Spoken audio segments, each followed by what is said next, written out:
श्री विष्णु का अवतार।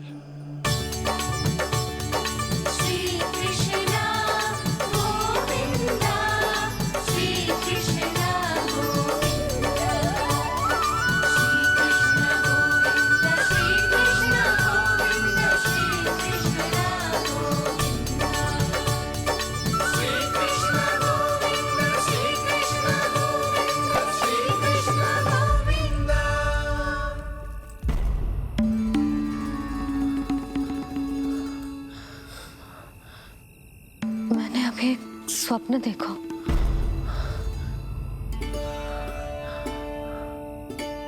क्या वो स्वप्न वन में था?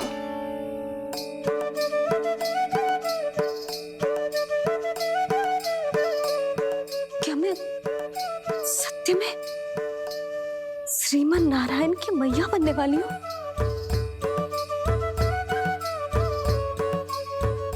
यशोदा ने स्वप्न में जो देखा था, सांसारिक माया के कारण वो उस पर विश्वास करने में असमर्थ थी। मुझे भरोसा ना हो रहा है। ये तो संभव ही ना है। मैं श्रीमन नारायण की मैया कैसे बन सकती हूँ? परंतु स्वप्न इतना सच्चा, इतना वास्तविक था यशोदा।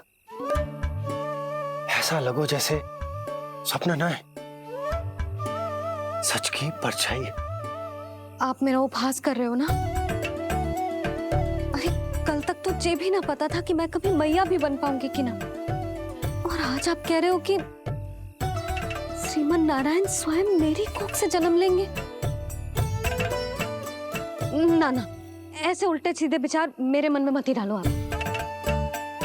मैं तो साधारण सी स्त्री हूँ जो बस एक सामान्य सी मैया बनना चाहती है।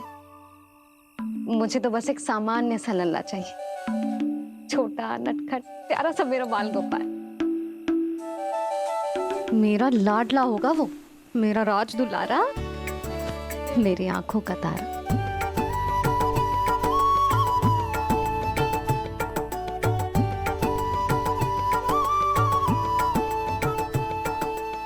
मैया यशोदा और बाबा नंद का वात्सल्य प्रेम इतना अधिक था कि उनका मन इस अद्भुत घटना पर विश्वास करने को तैयार ही नहीं था। जिस स्वप्न को सत्य समझना था, उसे मिथ्या मानकर भुला दिया उन्होंने।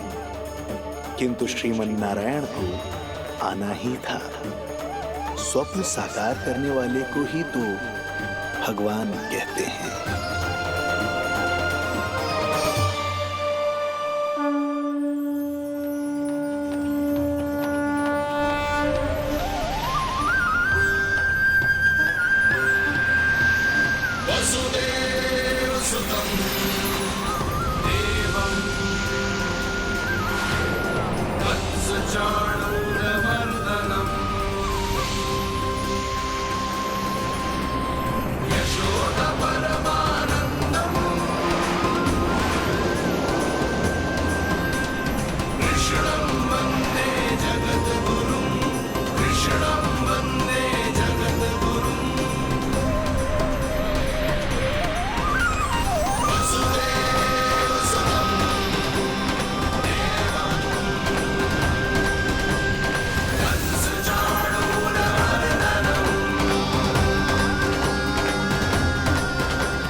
माता देवकी आपको जन्म देने वाली है, इसलिए उनके गर्भ में आपके अंश का समा जाना सर्वथा उचित ही है।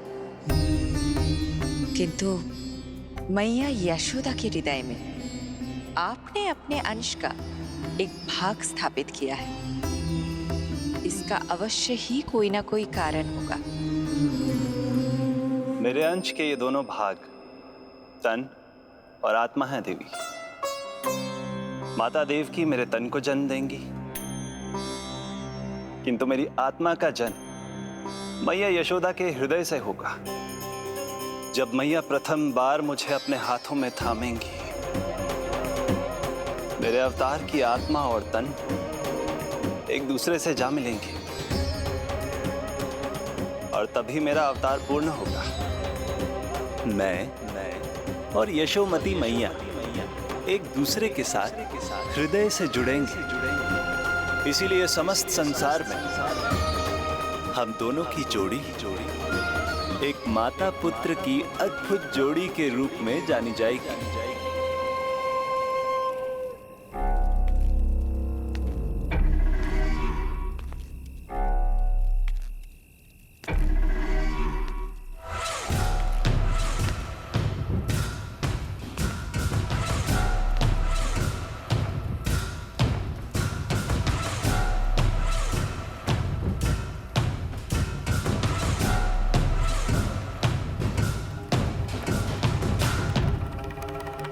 अच्छे कर्म करने वाला व्यक्ति भले ही कितनी भी विपत्तियों से क्यों ना घिरा हो, वो शांतिपूर्ण गहरी निद्रा में सो पाने में सक्षम होता है। किंतु यदि कोई व्यक्ति दुष्ट हो, क्रूर अत्याचारी हो या चोरी, हिंसा, हत्या जैसे जघन्य अपराध करता हो, तो फिर भले ही उसके पास कितनी भी संपत्ति और शक्ति क्यों ना हो, वो कभी शांतिपूर्ण निद्रा में नहीं सो पाता।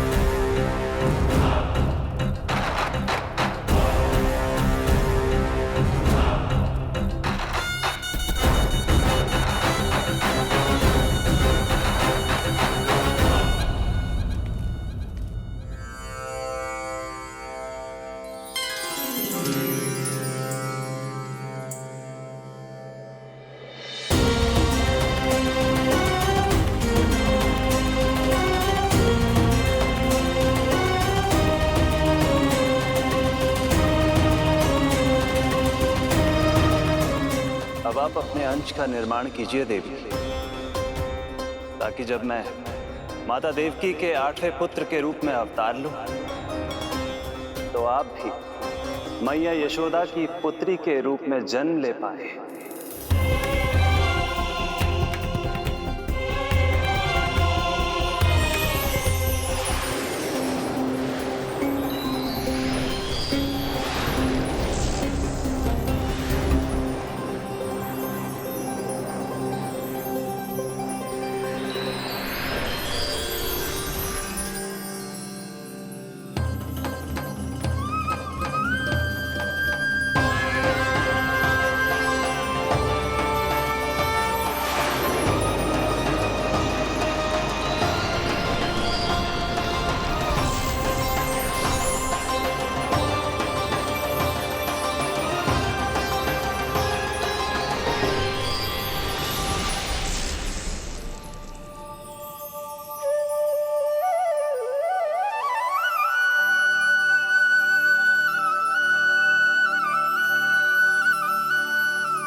प्रभु के प्रताप से 9 माह ऐसे बीत गए मानो बस कुछ क्षण बीते हों। देखते ही देखते वो शुभ घड़ी, मैया यशोदा के लल्ला के जन्म की घड़ी आ गई।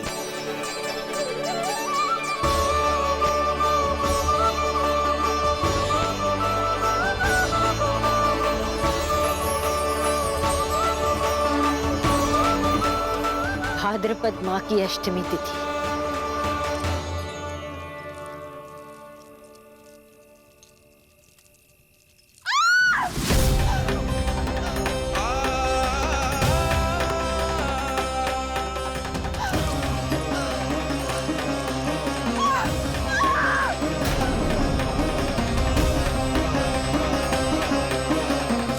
स्वामी, लगता है प्रसव पीड़ा आरंभ हो गई है।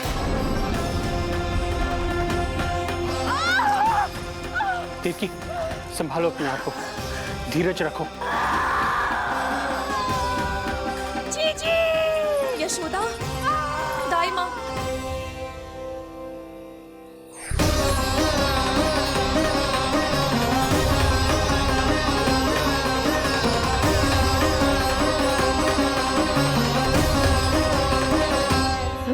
नक्षत्र, रोहिणी नक्षत्र।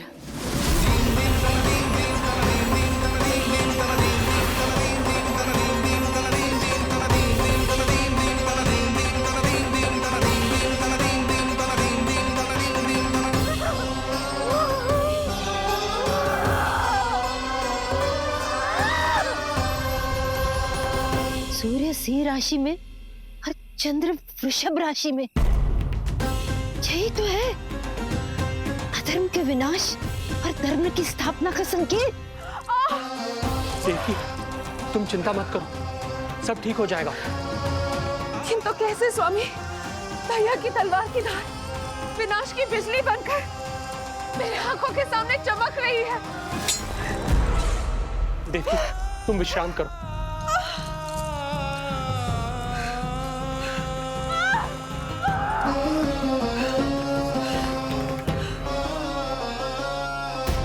दुर्जन, जाओ फिर से देखो, मुझे पल पल का समाचार चाहिए।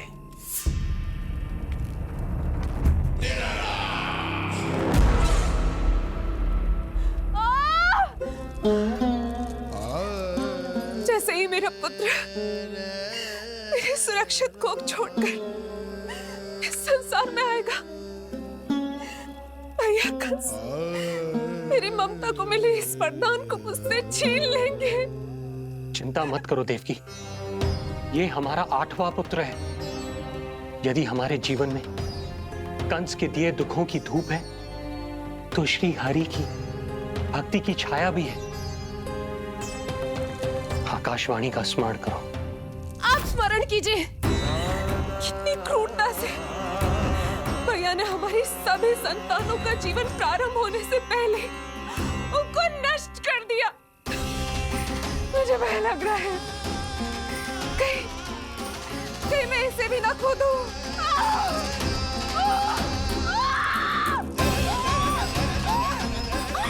अब और प्रतीक्षा ना हो पाएगी मुझसे, अब और प्रतीक्षा ना हो पाएगी।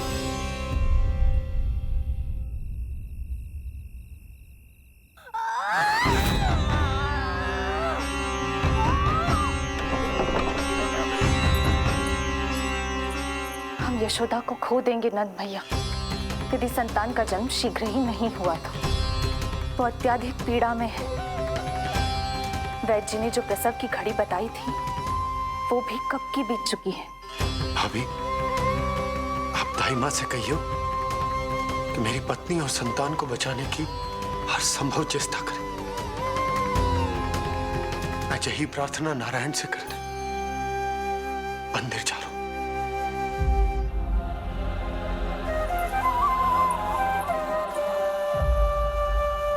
प्रभु, मैया योग माया को जन्म क्यों नहीं दे रही है? मेरा ही तो शक्ति तत्व है योग माया। वो तभी जन्म ले सकती है जब मेरे 8वें अवतार श्री कृष्ण का जन्म होगा। तो प्रभु, अब आपको किस बात की प्रतीक्षा है? जब निश्चित प्रहर का अंत होगा और शून्य काल का प्रारंभ, तभी तो होगो जयंती योग, लल्ला के जन्म का योग। बस अब कुछ ही क्षणों।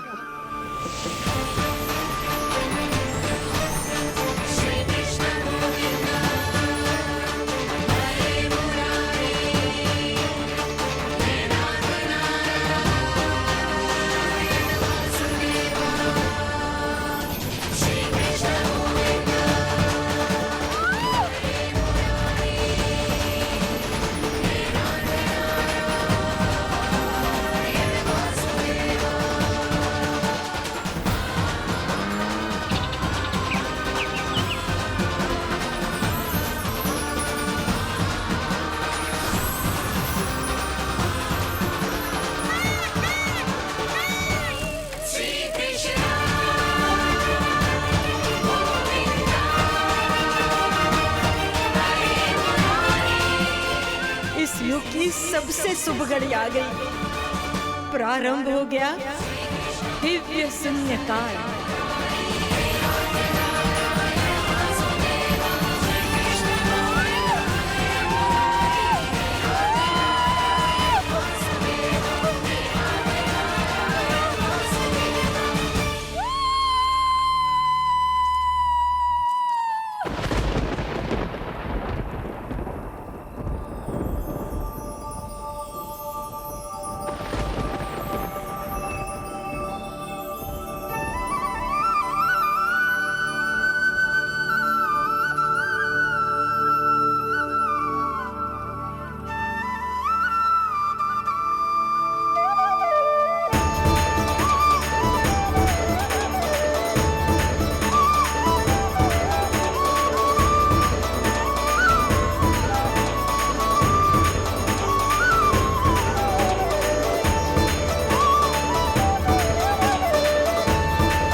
हे श्री नारायण, हम परम सौभाग्यशाली हैं।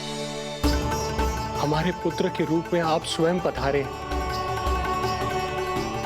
यदि मैं कारागार से बाहर होता तो ब्राह्मणों को 10 सहस्त्र गायों का दान करता, किंतु प्रभु मैं बंधन में हूं। प्रभु, कंस को जैसे ही आपके आगमन का समाचार ज्ञात होगा, आपके प्राण हरने वो तुरंत अपनी नग्न तलवार लहराते हुए चला आएगा। हे दीनदयाल, आप तो भक्तों के भय का नाश करने वाले हैं, परंतु प्रत्येक क्षण मेरा भय और भी बढ़ता जा रहा है। मेरे क्रूर भाई ने निरंतर मेरी ममता की हत्या की है। तो अब और नहीं प्रभु, आप कोई ऐसी लीला दिखाई ताकि उस पापी को आपके जन्म के विषय में पता ही ना चल पाए। आपके इस अलौकिक चतुर्भुज रूप का समाचार उनके क्रोध की ज्वाला को और भड़का देगा और वो आपका वध करने के लिए सेना सहित यहाँ आ जाएंगे। इसीलिए हे जगदीश, आप सामान्य बालक के रूप में प्रकट हो जाइए ताकि मैं आपको छुपाने की चेष्टा कर सकूं। या मैं कंस को यह विश्वास दिलाने का प्रयास कर सकूं कि उन्हें आपसे कोई संकट नहीं। दया कीजिए भगवान।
माँ, पिताजी, पिछले जन्म में 12 सहस्त्र वर्षों तक आपने कठिन तपस्या की थी।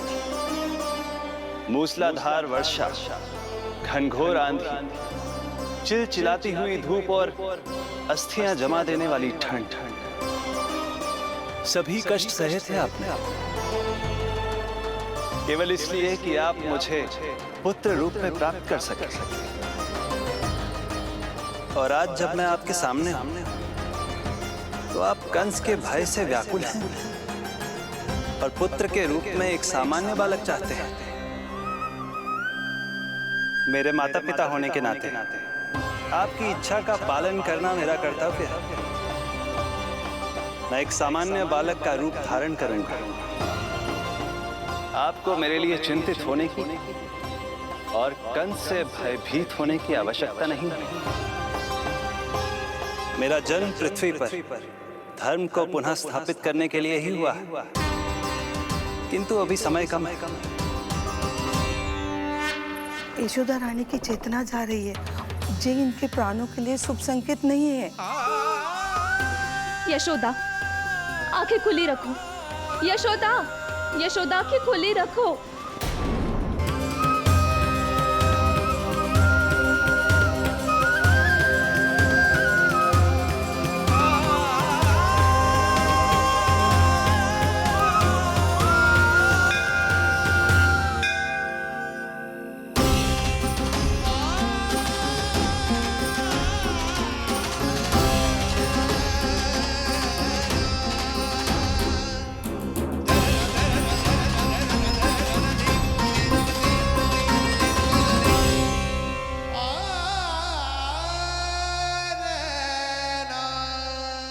पिताजी, इससे पहले कि कंस यहाँ आए, आप मुझे लेकर यमुना पार चले जाइए।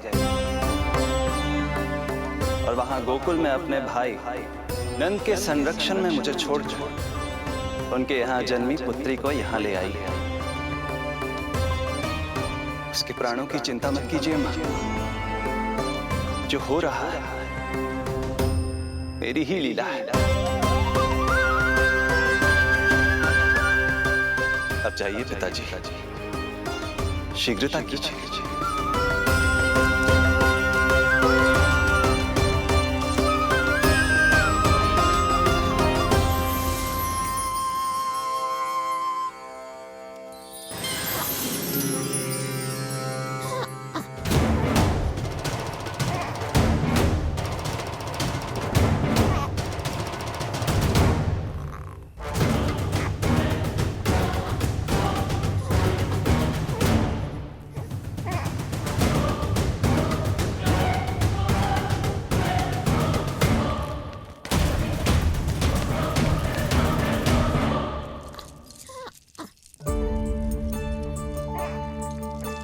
प्रभु, प्रभु क्या करना है ये तो आपने बता दिया, किंतु कैसे करना है ये नहीं बताया। पीढ़ियों में जकड़ा हुआ कारागार से बाहर कैसे जाऊंगा? यशोदा, बस थोड़ी देर और धैर्य रखो। अब और प्रतीक्षा ना हो पाएगी मुझसे। अब और प्रतीक्षा ना हो पाएगी। अब और अधिक प्रतीक्षा आपको करनी भी नहीं पड़ेगी।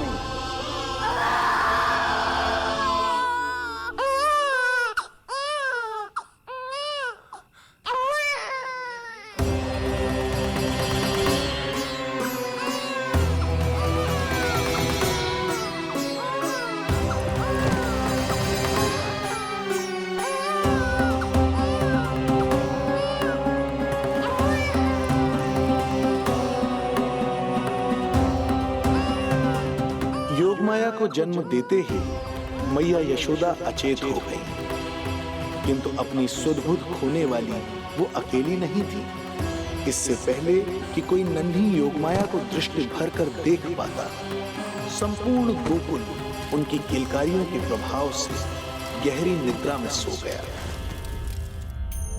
योग माया को जन्म दे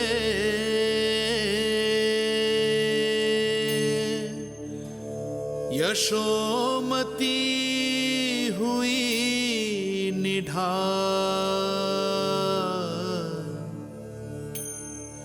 कोख जनी ना लख सकी, समय की ऐसी चाल,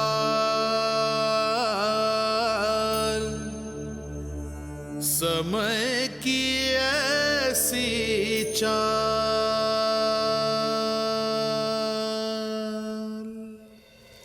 उधर मथुरा में वसुदेव अचरज में थे कि नन्हे प्रभु को बंदी गृह से बाहर कैसे निकाला जाए।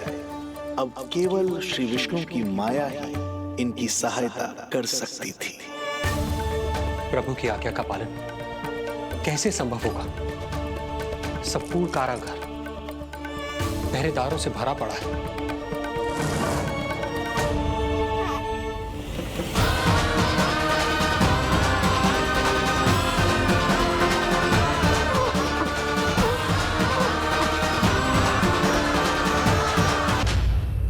उधर मथुरा में वसुदेव अचरज में थे कि नन्हे प्रभु को बंदी गृह से बाहर कैसे निकाला जाए। अब केवल श्री विष्णु की माया ही इनकी सहायता कर सकती थी। प्रभु की आज्ञा का पालन कैसे संभव होगा? संपूर्ण कारागार पहरेदारों से भरा पड़ा है।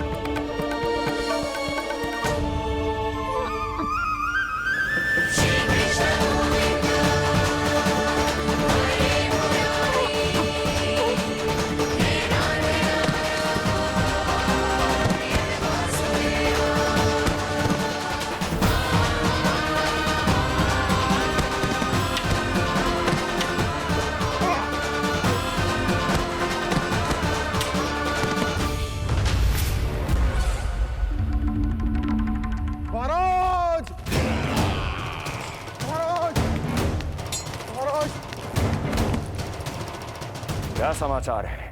समाचार ये दुर्जन,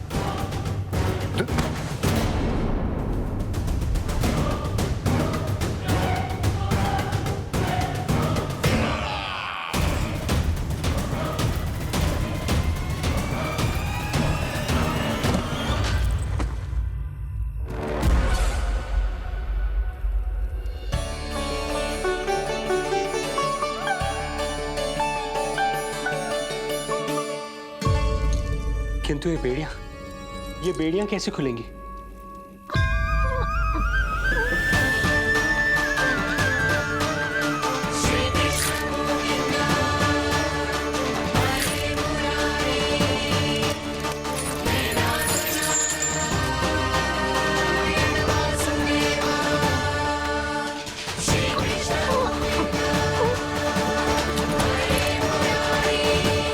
द्वार देवकी, क्या ये द्वार भी?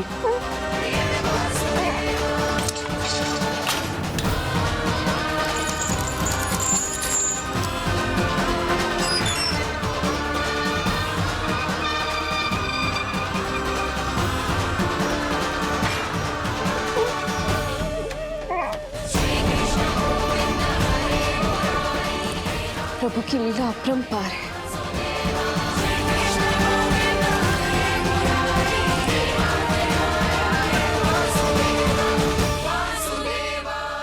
सारे साधन प्रभु ने स्वयं ही संभव कर दिए। मुझे तो केवल इन्हें भाई नंद के घर तक ले जाना है। देवकी, मैं समझ सकता हूं अपने पुत्र से बिछड़ना तुम्हारे लिए कितना कष्टदायक होगा। लो, इन्हें एक बार अपनी गोद में ले लो।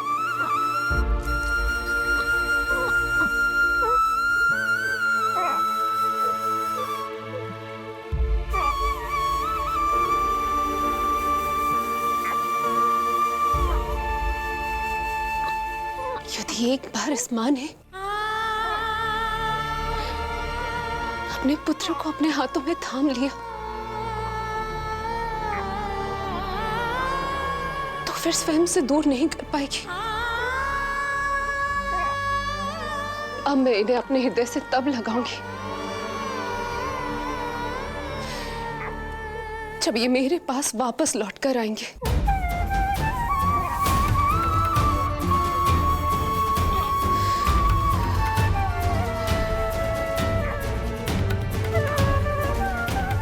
जाइए स्वामी, हमारे पास अधिक समय नहीं है, जाइए।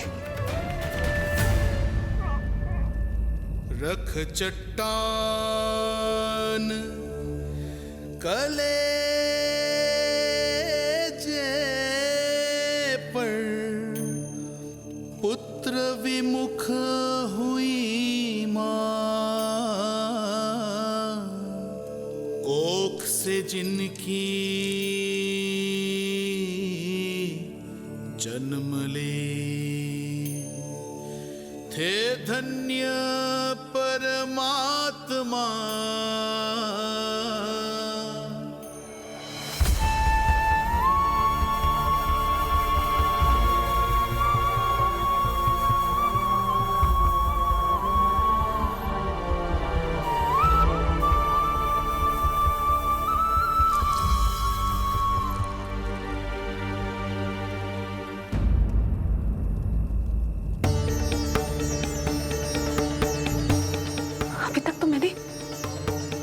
दूध भी नहीं पिलाया था, इतनी दूर भूखा ही भेज दिया।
जो हो रहा है मेरी ही लीला है। अब जाइए पिताजी, शीघ्रता कीजिए।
भटकने लगे वसुदेव, अंधकार चहूओर।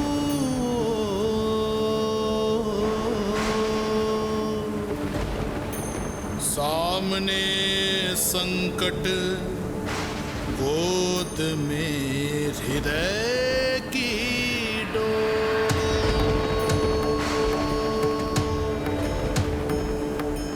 दृश्य देख घबराए देव, हुए खड़े सर जो।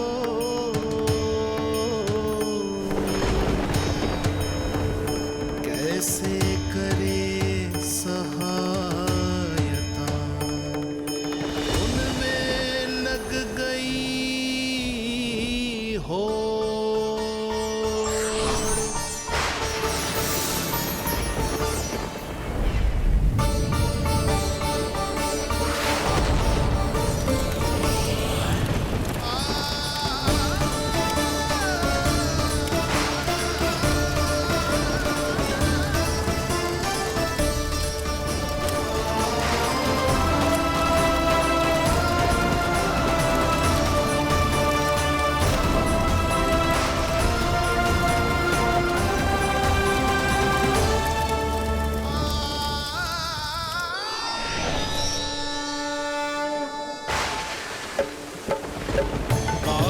प्रभु को लक्ष्य कर मही की ममता उमड़ आई।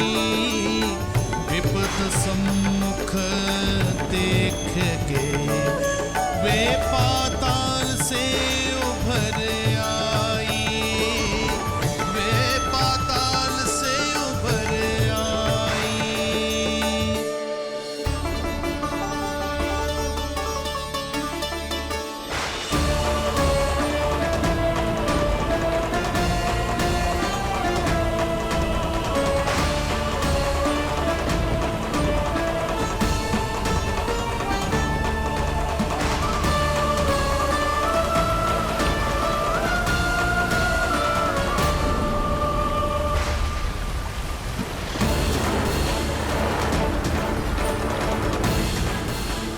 यमुना तो उफान पर है, ऐसे में पार जाने का प्रयत्न करना प्रभु के लिए सुरक्षित नहीं होगा।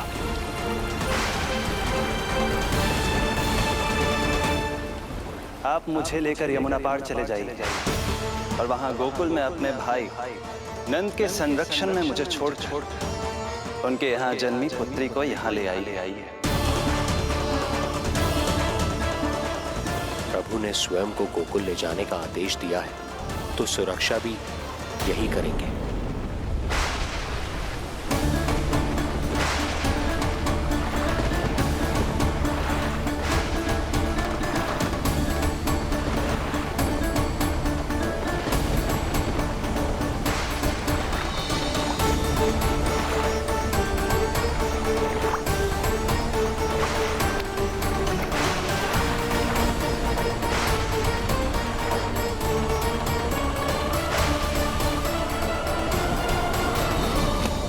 शिशु के कोमल से तन को वर्षा लगे कटार,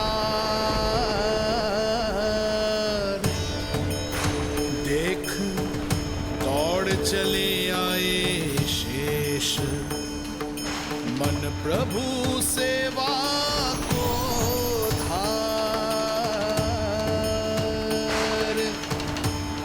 फैलाया फण जग रक्षक पर, रक्षा की छतरी छाई, पीछे पीछे चले शेष, बनकर प्रभु की परछाई।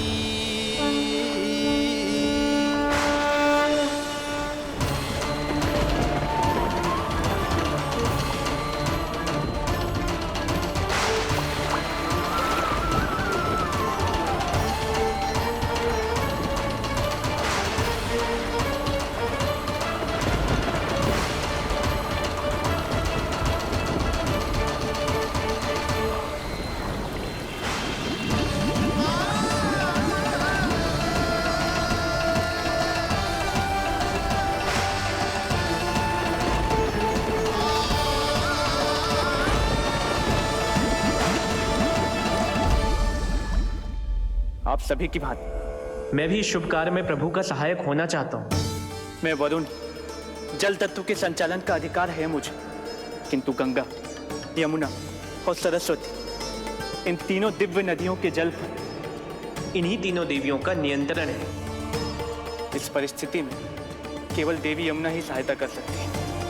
देवी यमुना के आह्वान में तो समय लगेगा, तब तक वासुदेव जल के भीतर जीवित कैसे रहेंगे? वसुदेव के पग थमे जब जल आया ऊपर शीश, डरे देव बोले तो रक्षा का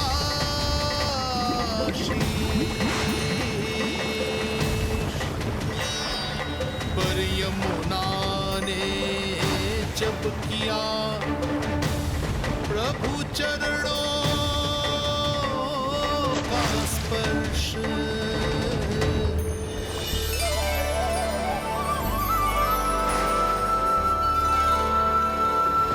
कर प्रणाम पथ दिया,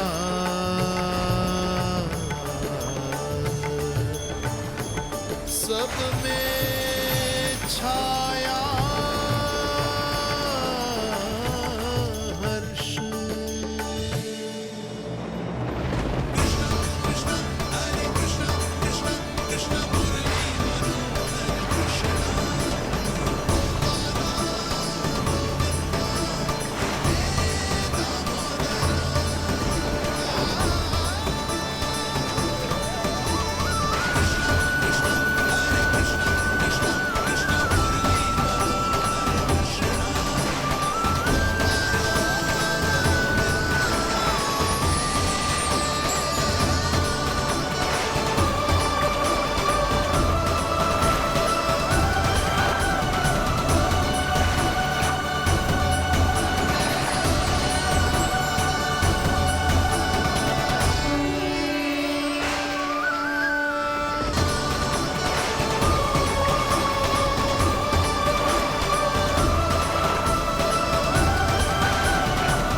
वर्षा थमी बादल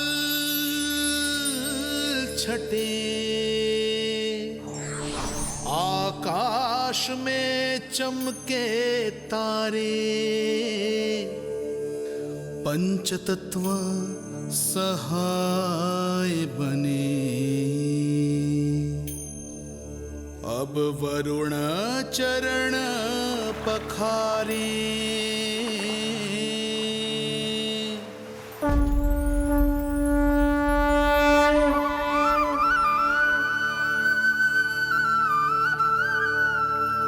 आपकी महिमा को प्रणाम नारायण।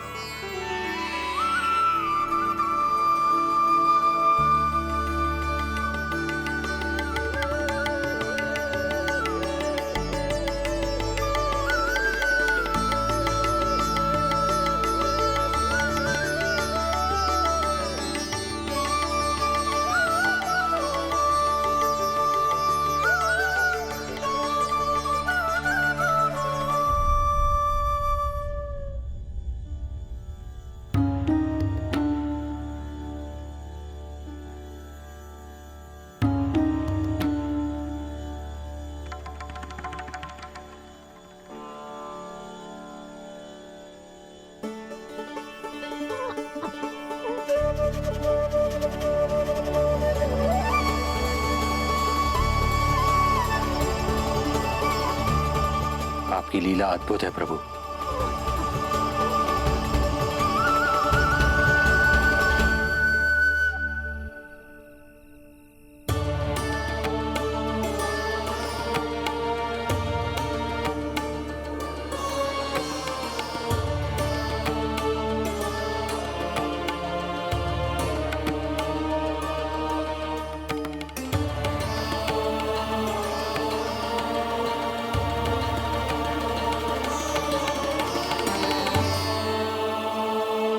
अपने पुत्र की प्राण रक्षा के लिए मैं एक निर्दोष बालिका को उसकी मां से दूर मृत्यु के मुख में कैसे ले जाऊं?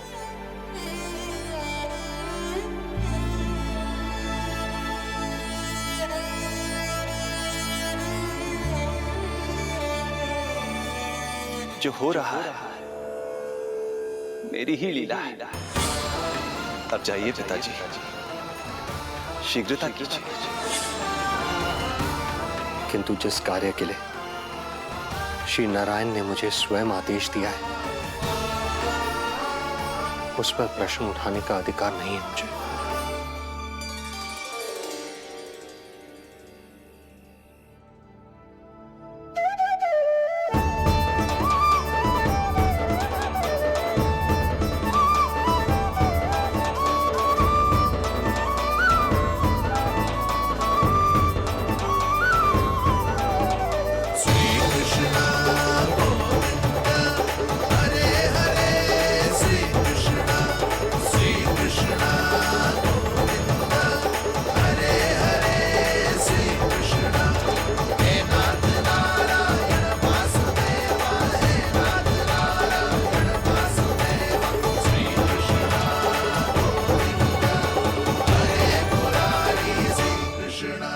मुझे क्षमा करना कन्या,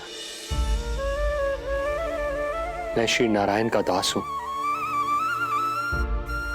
ये इन्हीं की लीला है और इन्होंने तुम्हें यहां से ले जाने के लिए कहा है, तो कोई ना कोई कारण अवश्य होगा।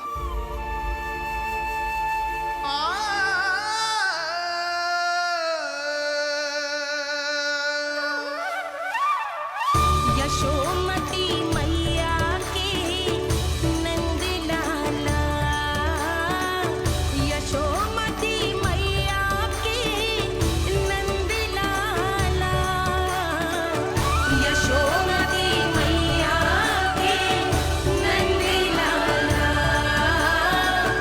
यशोमती मैया के नंद लाला।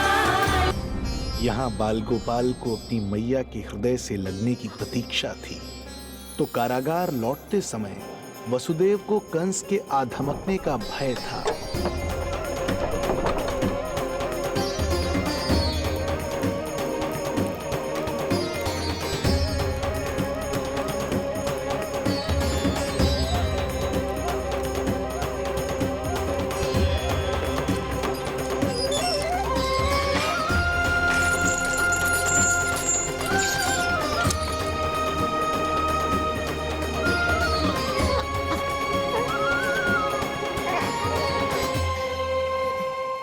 को कुछ पता तो नहीं चला?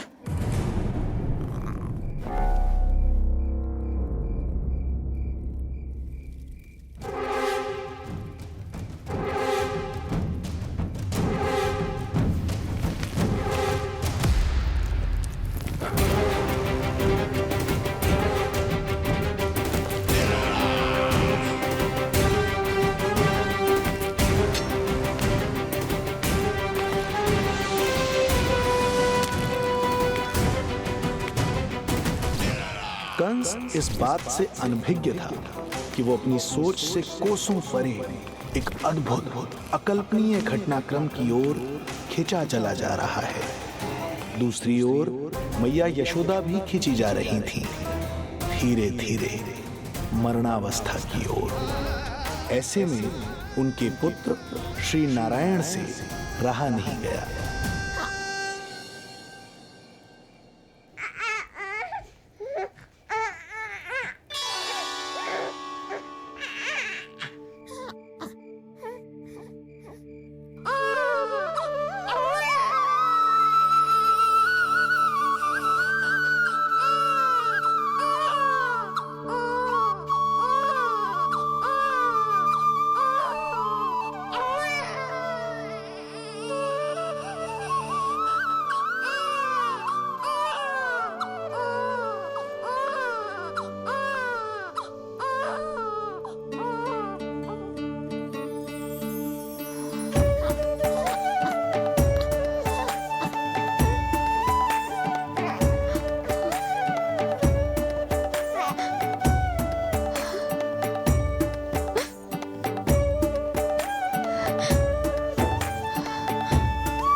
पुत्र का रुदन सुन मैया का हृदय इतना तड़प उठा कि मरणावस्था भी उन्हें रोक ना पाई।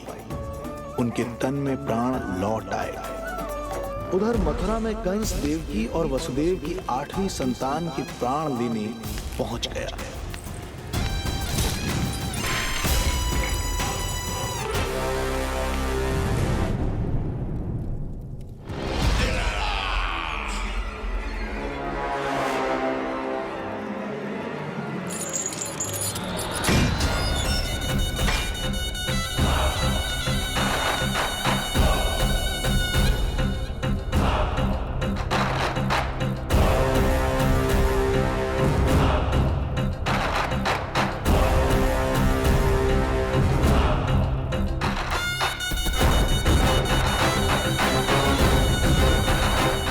शिशु मुझे सौंप दे देवकी।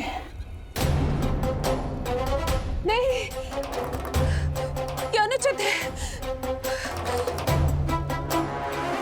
अनुचित है? सत्य कह रही हो देवकी, पर यही श्री नारायण की इच्छा है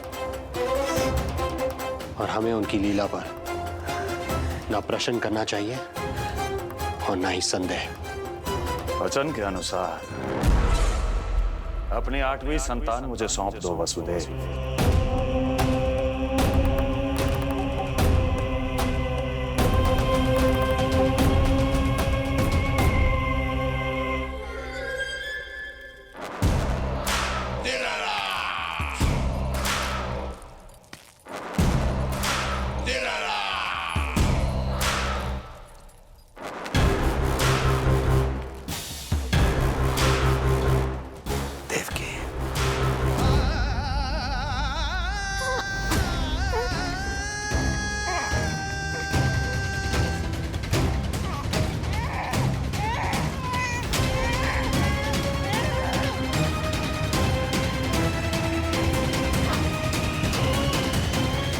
अबोध कन्या 8वीं संतान।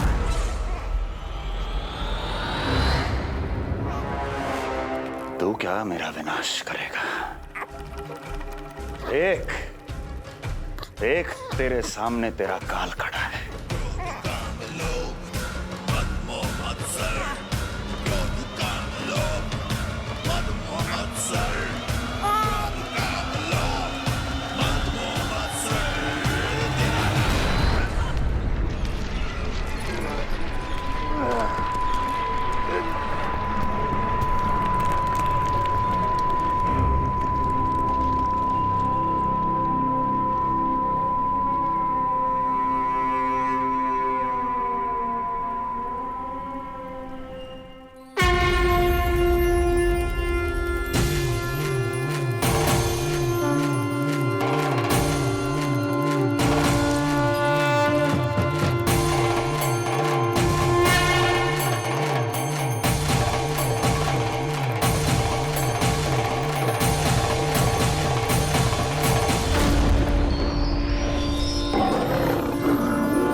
तू मुझको क्या मारेगा? अपनी आयु संभाल, काल तेरा अवतरित रूप है उसका काल।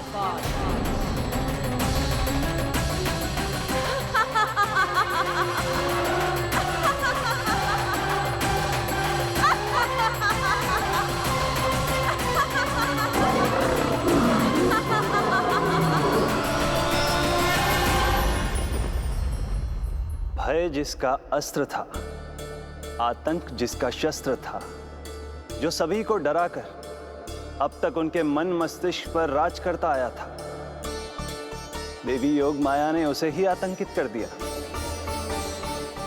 कंस के हृदय को ही नहीं, उसकी आत्मा को भी भयभीत कर दिया। मैं वरदान देता हूं, आज के बाद जो व्यक्ति किसी भी विपदा में देवी योग माया को, दुर्गा, भद्रकाली, विजया वैष्णवी, कुमुदचंडिका, कृष्णा माधवी, कन्यका माया, नारायणी ईशानी, शारदा और अंबिका, उनके किसी भी नाम अथवा स्वरूप में स्मरण करेगा, उसके हृदय से भय तुरंत मिट जाएगा और उसके शत्रु का हृदय भय से व्याकुल हो जाएगा।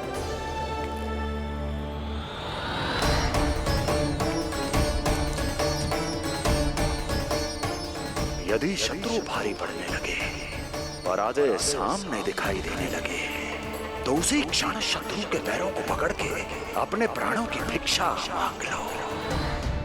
देवकी, बहन मुझे क्षमा कर दो। कुंवर जी, मुझे क्षमा कर दीजिए, मुझसे त्रुटि हो गई।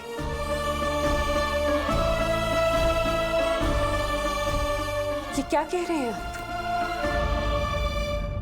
क्षमा मांग रहा हूं बहन, मुझसे बहुत बड़ी त्रुटि हो गई, बहुत बड़ी त्रुटि। कंस के हृदय में भय व्याप्त था, किंतु मैया यशोदा के हृदय में थी ममता, जो उनकी आंखों से आंसू बनकर छलक पड़ी थी। इसी ममता के साथ वो दोनों एक दूसरे को न जाने कितनी देर तक देखते रहे। पुत्र के साथ साथ मैया का भी नया जन्म हुआ था। प्रसन्नता के अतिरेक में दोनों के मन झूम रहे थे। उनके संसार में न कोई और विचार था, न कोई और व्यक्ति थे, तो बस वो दो, यशोमती मैया और उनका लाडला नंद लाला।